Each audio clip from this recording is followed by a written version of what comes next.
Bem, boa tarde a todos, sou Larissa Novaes, primeiramente é um prazer estar aqui falando para vocês. E antes de começar de abordar o tema que eu vou tratar aqui na palestra, eu quero perguntar para vocês se vocês acham que determinadas situações que uma criança vive durante a infância, se ela pode atrapalhar a vida dessa pessoa quando ela é adulta, tanto em termos emocionais e psicológicos, quanto em termos até mesmo de saúde física.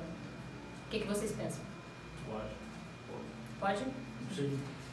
Um pesquisador, um médico psiquiatra, desenvolveu uma tese nos Estados Unidos chamada Experiências Adversas na Infância, que é um estudo exatamente relacionado a essa predisposição de doenças que a gente pode adquirir quando adultos em decorrência de um determinado tratamento quando nós somos crianças. Então ele trabalhava num hospital chamado Kaiser Permanente e lá ele lidava com pessoas obesas. E daí ele percebia que ele tratava determinadas pessoas, elas perdiam peso, só que de repente elas engordavam de novo. Aí a pessoa voltava no consultório, perdia peso, engordava de novo. E ele começou a achar aquilo muito estranho, porque se o tratamento era eficaz, por que a pessoa engordava novamente? Tinha que existir uma abordagem mais profunda, alguma coisa que ele ainda não estava enxergando. E ele começou a fazer questionários. Perguntando, com quantos anos você teve a sua primeira relação sexual? Quantos quilos você tinha quando você teve a sua primeira relação sexual? E daí uma resposta que ele recebeu chamou muita atenção dele, que foi de uma mulher que falou que ela tinha 18 quilos quando ela teve a primeira relação sexual, que ela tinha 4 anos, ela foi abusada pelo pai. E ele percebeu que aquilo foi muito recorrente, várias pesquisas, todos os questionários que ele estava recebendo estavam apresentando alguma coisa distinta. E ele começou a pesquisar várias pessoas e percebeu que essas experiências negativas que a gente pode viver na infância, elas alteram o DNA, a estrutura do DNA e inclusive a formação do cérebro, as estruturas de formação do cérebro. E daí, que eu colocaria no slide, ele desenvolveu 10 perguntas, que são as perguntas principais relacionadas a isso, para você identificar se uma pessoa tem ou não o ACE, que são as experiências adversas na infância.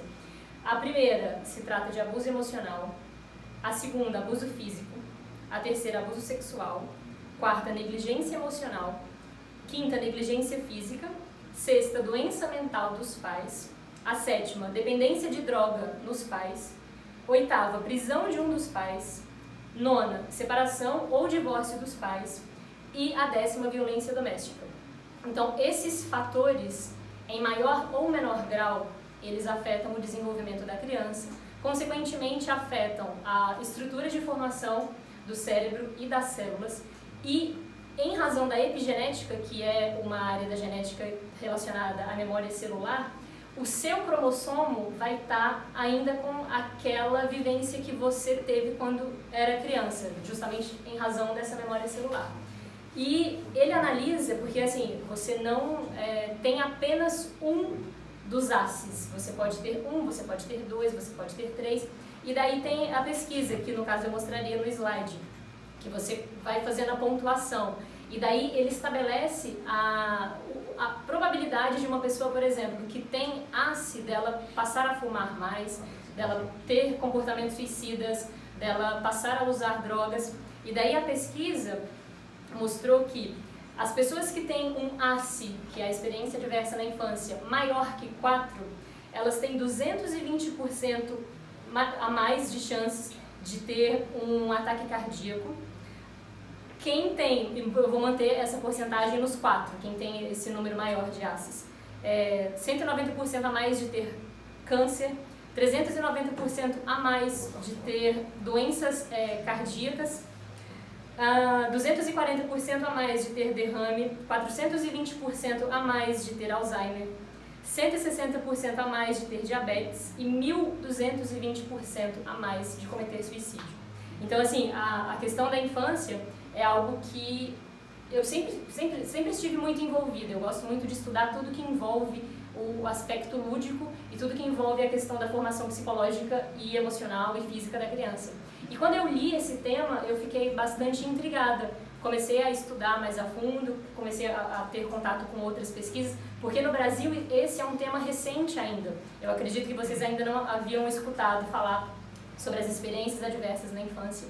E é uma pesquisa que começou em 1990 e só chegou agora no Brasil. Então, assim, os pesquisadores estão dando maior ênfase porque isso está sendo tratado como problema de saúde pública. Que se você pode pegar uma determinada situação e trabalhar na causa, você não vai ter o efeito daquela situação. Então, assim, quando você analisa as experiências adversas na infância, você vai diretamente na causa daquele problema e não nos efeitos, na utilização de remédios ou enfim. E é o que a gente observa que acontece. Muitas pessoas às vezes são dependentes ou então têm problemas de emagrecimento e elas não conseguem encontrar a causa.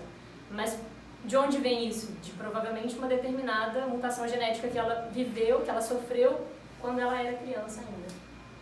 E a palestra foi relacionada a esse tema, experiências adversas na infância. Se vocês tiverem alguma dúvida, algum questionamento, estou aberta a perguntas. Pode falar. Então, muito obrigada.